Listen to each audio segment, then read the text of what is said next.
Oh boy, Dennis, really. Kari Lake makes a campaign appearance on border issues and sits down for an interview as she tries to convince voters she's the best candidate for the Senate. The race for county recorder is getting crowded, with 7 candidates filing to run so far. We'll talk to the only Democrat in the race, Tim Stringham. And there are several other key races that could dramatically change the face of county government. Our panel breaks down the battles to watch next on Politics Unplugged. And good evening. I'm political editor Dennis Welch. This is Politics Unplugged. Kari Lake is running for Senate and made a campaign stop here in the Valley alongside Wyoming Senator John Barroso. I sat down with the two of them this week for a sometimes contentious interview. I want to start with you, Senator Barroso. A lot of people see you coming out here campaigning for Kari Lake as kind of a sign that the establishment is giving her more of an embrace, that maybe you can broaden the message and reach people, Republicans who didn't vote for Kari in her run for governor.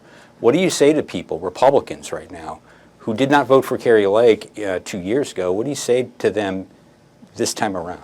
Well, she's very forceful. She's effective. I think she's a responsible voice for the people of Arizona, and we need her in the United States Senate. I was the first senator, Republican senator, to endorse her. She was in Washington. We had a chance to meet. I had watched her previous to that with a number of various interviews that she did. My wife and I watched her. She's the future of our party. We need her. I want to do everything I can to help bring more people together and make sure she wins this election in 2024 for the U.S. Senate. And a lot has been made in the media. You have made a deal about trying to reach out to folks like your former opponents, Karen Taylor Robeson and Meghan McCain. That's been in the news a lot. I want to ask you, how has that been working, reaching out to more moderate Republicans, considering you did call them, a lot of folks, rhinos, and you weren't happy with certain elements of the party? How is that message being taken right now? I think it's going well. I really do. And we've talked about this before, you and I have. I don't want to tell the world, everybody I'm meeting with, because I don't want them to be dragged into a news story unnecessarily. I am gaining a lot of support with people who didn't previously support me. I had a lot of support before, and I'm just adding. It's a game of addition, they say, politics is. But more important than just adding to my support, I want to bring people together. We're so divided as a country. I do put a lot of the blame on the media for that. Working in the media for a long time, I know it's about keeping people afraid, divided, isolated, and it's done a lot of damage to our country. So I want to bring people together. We're going to have a big cleanup job to do, and it's going to take all hands on deck. That means all Republicans. It's going to take independents to come in. Even disaffected Democrats are waking up to these policies that just aren't working. I know that the people who are watching your station tonight are looking at the border crisis. They're hearing about stories like Laken Riley, who was murdered by somebody here illegally. He shouldn't have even been here. Another story that I talked about today, a murder when somebody was deported 4 times and they're still committing crimes and still coming back. We have to secure the border. It's starting to affect every single American. And so I want to work to bring Republicans together to do that, independents, Democrats. I'm meeting with all kinds of Arizonans. Some of them are traditional Republicans, some of them are MAGA Republicans, and we're going to work together. We're going to get the majority in the U.S. Senate. And when we get that, we're going to take all kinds of Republicans. Some are going to be from states that are a little more purple or even blue. I think we might even have a win in some of the blue states with Republicans. They have to represent their constituents. And when we get together in the Senate, we are going to work together. The people of this country are going to demand it. And speaking of moderates and whatnot, you said that your one attack that got on McCain got a lot of attention, that drove a stake to the heart of the McCain machine. You said that was in jest, correct? Well, that was in jest. No, this was a different comment, but that comment refers to a political apparatus here in Arizona that had a grip on politics, and it was really hard for the grassroots to take any movement and get in. Mm-hmm. And I believe that with my victory in the primary for the governorship, we did show the grassroots has power in this state, and the grassroots do have power. That's how this government is supposed to be, from the bottom up. And the grassroots have a lot of power. I want to bring people in who are more establishment traditional as well. I truly am extending an olive branch. I mean it. if you weren't with me before, I want you with me, because we got to save our country. But there was a lot of attention on that one comment that you guys have said that was a joke or in jest. I do want to ask you though, but you also went after Cindy McCain when you run for governor. How did I go after her? You had said that she was in cahoots with George Soros, that to defeat America and whatnot. And I wanted to say, is that a direct quote? That was you on the Steve Bannon show, I believe. Okay. Well, is that something you really still believe about them? Cindy McCain works for the Biden administration, and I appreciate the hard work she's done in this state. And if she decides she wants to vote for me, I don't think she's actually living here right now, so I don't think she is voting. I want to reach all people. And if Cindy McCain decides she wants to come and vote for me, I will welcome that. If she wants to support me, I will welcome that. I want to get Arizonans who are voting to see that our policies work. You know, a lot of times you've talked about me focusing on the past. I'm looking forward. I'm looking to the future. And our future can either be very bright and be excellent for our young people and our children, or it can be very bleak. And right now you're focusing on the past. The people of Arizona don't care about this. They want to know who you are. They don't. They know who I am. I've been in their homes for 27 years. They want to know who you are because you'd said things in the past, and you're correcting that now or changing that Dennis, now. you need to move on. We are bringing people together, and they know who I am. They know I'm a fighter. They know that I care deeply about this community. I've raised my family in this community, and they know that I care about that border. They know that I had a policy that was so good on that border that Greg Abbott is now doing that in Texas, and it's working. I want to solve these problems. I'm not worried about squabbles. I'm moving forward. I can't go backwards. I can only move forward, and I'm going to move forward and help the people of the state. I'm going to win this seat and help bring the majority back to the Senate so we can solve some of these problems that we've been dealing with for a long time. Okay. Let me ask Senator Barroso this question, too. This question was asked at the press conference. Didn't seem like it was a very popular question, but I did want to ask this. Working in the Senate, Kari Lake, there's a lot of attention given to a recording she had taken of Jeff DeWitt, the former campaign party chair. Can you trust that she can be trusted in backroom conversations, candid conversations, that she won't be recording people or anything like that? Because the Senate Dennis, this is ridiculous. The people of this country don't care about this. The Senate, though, you've been in the Senate for a long time. You would have recorded a conversation if someone showed up at your door and said, I got to tell you something, I can't tell it on the phone. I was nervous about it. I thought there would be a threat in it. And I have every right. I didn't break any laws. I have every right. And you're spending time sitting with a sitting senator. I'm asking the sitting senator about whether she can be trusted. I have great confidence in Kari Lake as a senator in the United States. Would love to have her from representing the people of Arizona as a forceful, effective, conservative voice for the country. We need her in the United States Senate. I think she'd be a great addition to the Senate and make a big difference for our country moving forward, getting back on track. And the only people I record, frankly, are people that come to my door and try to bribe me. If you come into my home and try to bribe me, there's a chance I might record you. And guess who else I record? Every interaction I have with the fake news media. Sure. Because, as you know, the first interaction we had, aware how dishonest the fake news media is. Nobody trusts them. And so I record that. And I think not only should every politician record every interaction they have with the media, I think every American should record every interaction they have with the media. Because you've proven time and time again that you can't be trusted. That you can't be trusted. That me personally can't be trusted? That the news can't be trusted, yeah.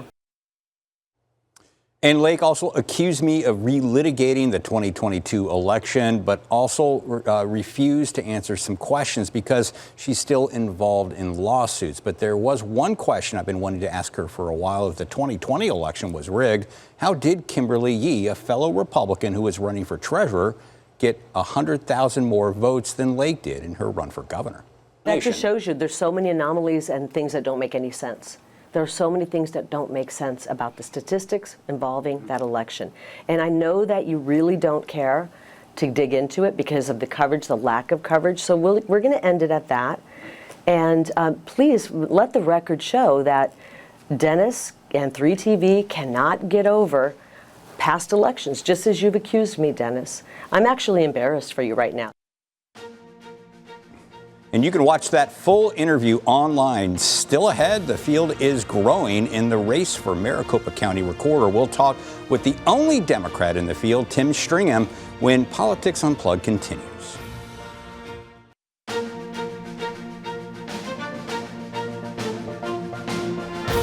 And welcome back to Politics Unplugged. The county recorder's office used to be a pretty anonymous job, but false allegations of election fraud have put the office in the spotlight for the past 4 years.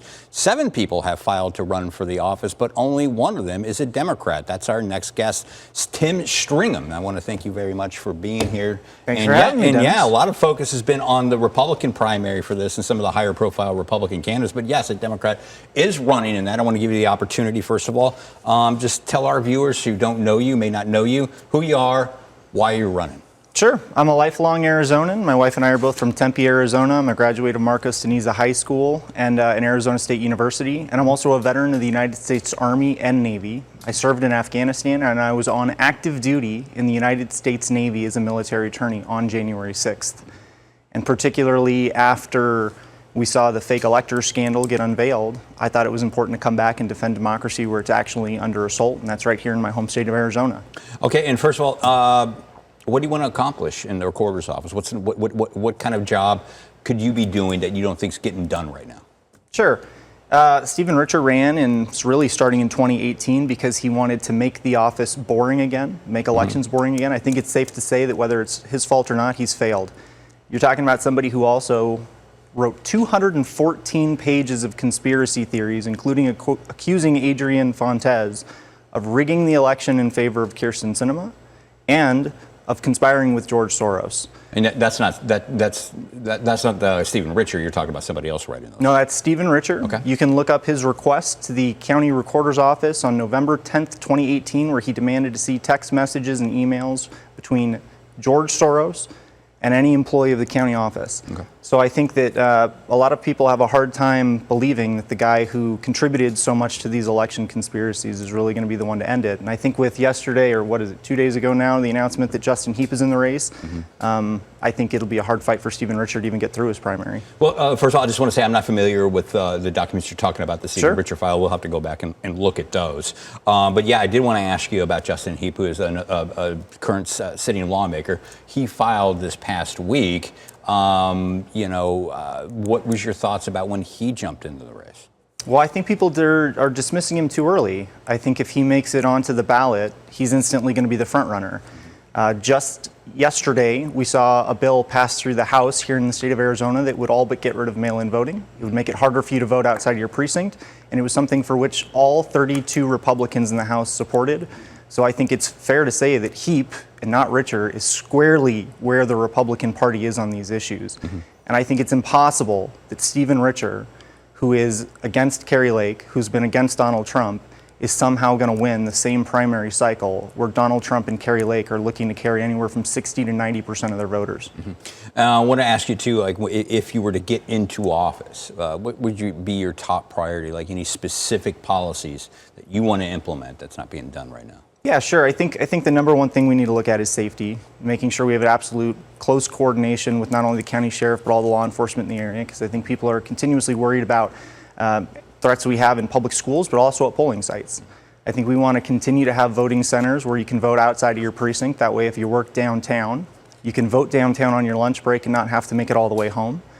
Now, we have a technical challenge. You have to scale up the voting centers. You have to have the technology to be able to do it, but we currently have just over 200 voting centers. I think every single polling place in the entire valley ought to be a voting center, so you can vote wherever it's most convenient to you. And I think we can continue to grow the Be Ballot Ready system so that people are able to track exactly when their ballot is printed, when it's mailed. But I also think that if you're going to be in an elected position running elections, you need to be an advocate for elections across the state. I'd like to go and talk to the legislature about making sure it's easier to get referendums and initiatives and taking down those barriers statewide. And I think having a little bit of sanity and having a boss who cares about you is something important that's probably of value to all of the employees who work in the recorder's office. Okay. A couple campaign questions here. You still got to gather up your signatures, correct? Where are you on that? Yeah, we've met the minimum threshold. We'll continue to gather for a while, but we will be on the ballot for the November election as the Democratic candidate. Okay, and tell us where you're at with the campaign finance. I know, a lot of people, don't want to talk a lot about the money, but it is a big part of running a campaign. You're going to need the money to get the message out. Yeah, money in politics is terrible. It's a horrible, horrible system we have. We wish that you could run clean elections at the county level. We've raised about $30,000 so far for this election. If you care about elections, we hope you'll go to our website, timstringham.com, and donate. All right, thank you very much for stopping by here, and we'll see you. You're welcome back anytime. Thank you very much for coming by. Thanks, I appreciate it. All right, and still ahead, the recorder is just one of the county positions up for grabs in November. Our panel looks at the races to watch next, right here on Politics Unplugged.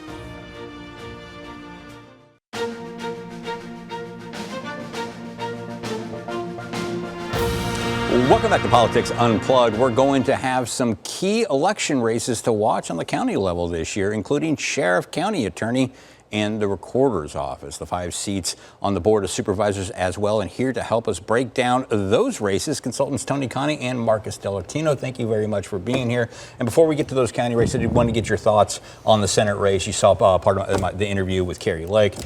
She has been trying to kind of change her image, trying to appeal to more moderate voters, try to win some of those independents out there. How's it going? Well, I think the thing I learned from your interview is that she's trashed the McCain so much she doesn't even remember the things that she said.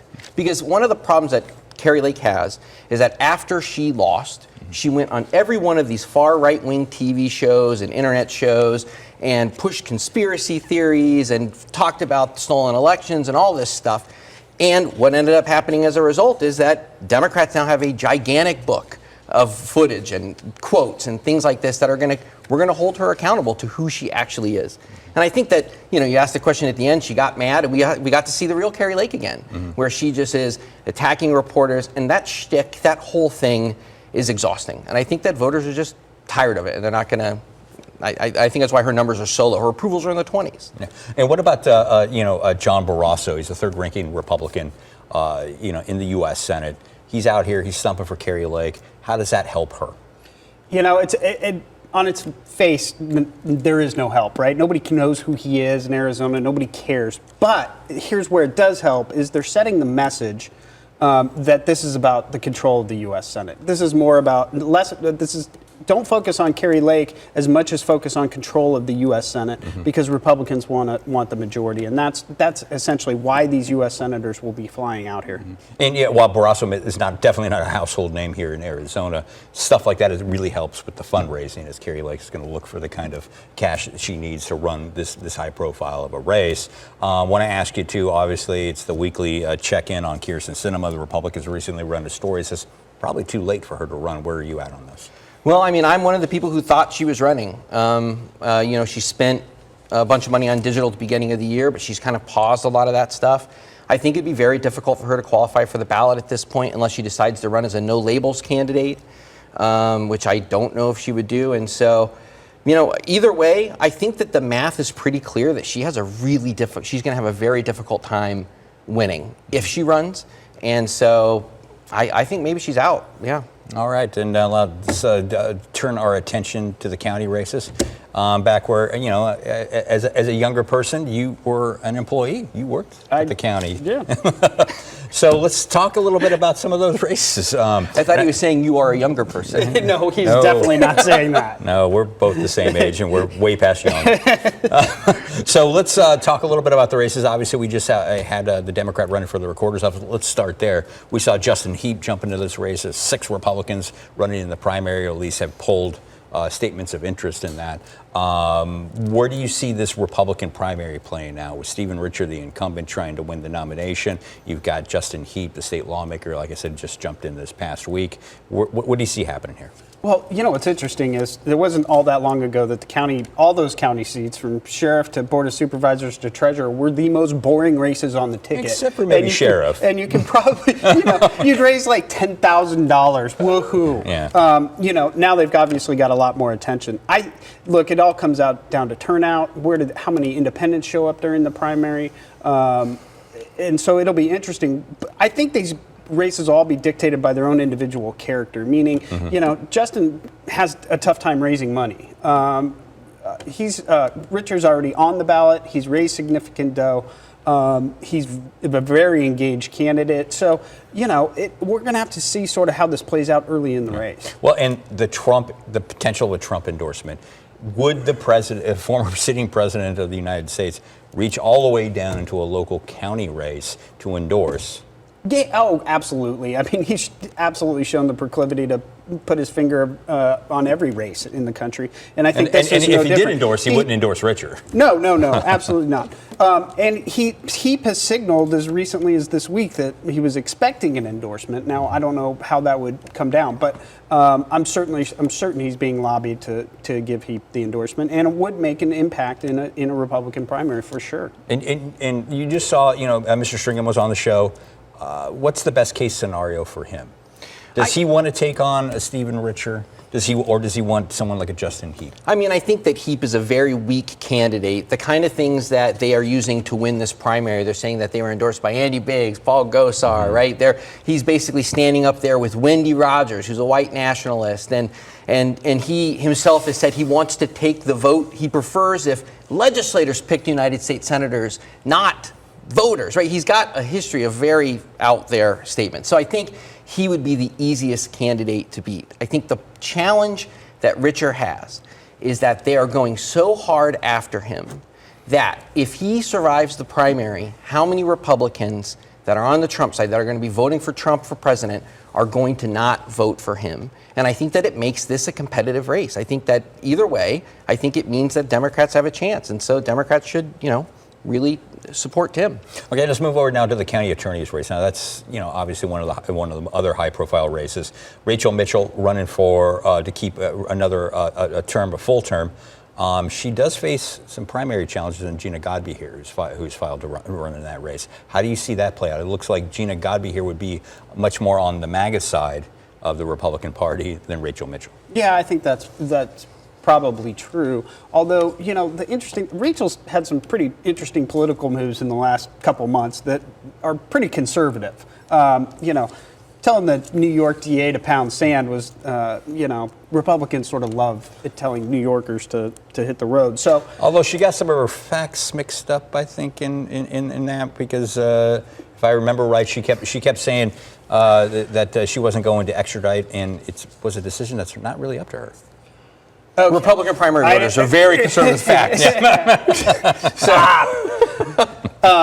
Anyway, long story short, I think, Godby here is not raising a whole lot of money again, but the one thing I would caution you about that is that Turning Point USA is really going to be the financial arm of some of these candidates. Mm-hmm. And they do have significant resources and significant money. And so, it'll be competitive. But I think, Rachel seems to be getting a lot of publicity. I think her name ID's up. I think she's in a good spot. She's committed the big sin, though, in the Republicans, which is that she didn't just go after the county recorder. She defended the county in these elections. And so the thing that they are attacking her on isn't the fact that she's soft on crime or any of these things. It's that she is not Trump enough. Okay, and so, again, that's what it's going to come down to. Okay, we're starting to run low on time. I want to get your take as the Democrat here. Of the 5 seats on the county board, mm-hmm. which ones are possible pickups for Democrats this year? Well, I mean, I think Danny Valenzuela has a very good chance of winning. Because right now there's only one Democrat on the board. What's the best case scenario you think after this year? I think Democrats have a chance of picking up 2 seats there, and maybe more. I don't know. It's one of the things. It's so tough. It's going to be so expensive to run these races. It's going to be the most expensive place in the country. The ballot looks like it's going to be like 40 pages long, and so getting people to vote all the way down the ballot is going to be a challenge. So it's hard to predict. All right, we're going to have to end it right there. That's all the time we have. But be sure to join us next week for more Politics Unplugged.